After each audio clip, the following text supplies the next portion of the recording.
नाजरीन, जरा इस मुल्क की टीवी स्क्रीन पर नजर दौड़ाइए। आपको यूं महसूस होगा कि इस मुल्क का सबसे बड़ा मसला या तो आर्मी एक्ट 2020 की मंजूरी है या फिर जनरल रिटायर्ड परवेज मुशर्रफ को सजाए मौत सुनाने वाली खुसूसी अदालत को कलअदम करार दिया जाना है। कहीं आपको कोई एंकर पर्सन हुकूमती इत्तेहादियों की नाराजगी की दास्तान सुनाता नजर आएगा और कहीं -1 फॉर्मूले की बाज़गश सुनाई देगी। मगर क्या ये हमारे असल मसाइल हैं? इन तमाम मामलात की सियासी अहमियत से हरगिज इनकार नहीं किया जा सकता, मगर सवाल ये है कि क्या जमाने में पनपने की यही बातें हैं? क्या कराची में अपने बच्चों के लिए गर्म कपड़े ना खरीद सकने पर खुदकुशी करने वाला बाप और उस जैसे मजबूर आम आवाम के मसाइल कभी इस मुल्क के हुक्मरानों की तरजीह बनेंगे?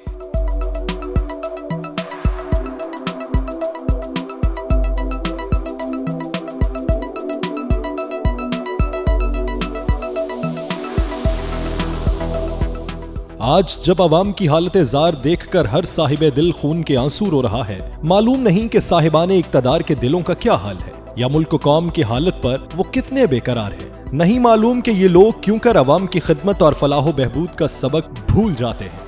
यूं लगता है कि इन सब लोगों ने अवाम से झूठे वादे करके उनके वोट हासिल किए और इक्तदार के ऐवानों में बराजमान हो गए, लेकिन जैसे जैसे वक्त गुजरता जा रहा है इनके तेवर भी बदलते जा रहे हैं। यूं महसूस हो रहा है कि इन सब ने अपने कानों में रुई ठोंस रखी है जिससे इनको अवाम की आवाज सुनाई नहीं दे रही और ना अवाम का फैसला सुनाई दे रहा है। अवाम के हकीकी मसाइल पर तो तवज्जो नहीं दी जा रही, बल्कि गैर जरूरी मामलात में अवाम को उलझाया जा रहा है और अवाम है कि अपनी रोजमर्रा जरूरियात पूरी करने के लिए इधर उधर भटक रहे हैं। मसाइल के अंबार हैं कि दिन ब दिन बढ़ते जा रहे हैं। वक्त बहुत तेजी से हुक्मरानों के हाथों से निकले जा रहा है, इसलिए मसाइल को सुलझाने की बजाय वो उन मसाइल को उलझाए जा रहे हैं। अगर ये कहें तो बेजा ना होगा कि हुक्मरानों के मुआशी तरक्की के दावे अवाम की हालत जार का मजाक उड़ा रहे हैं।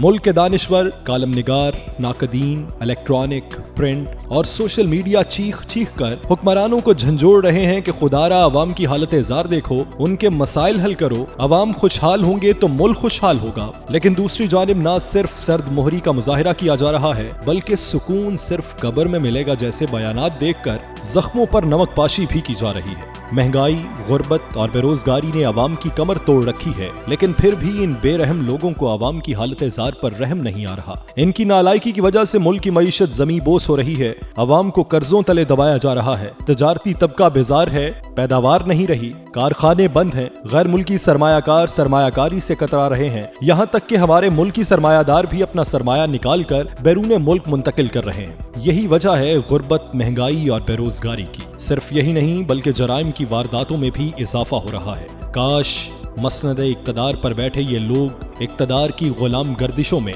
हबीब जालिब की ये सरगोशी सुन सकें। तुमसे पहले वो जो एक शख्स यहाँ तख्त नशी था, उसको भी अपने खुदा होने पे इतना ही यकीन था।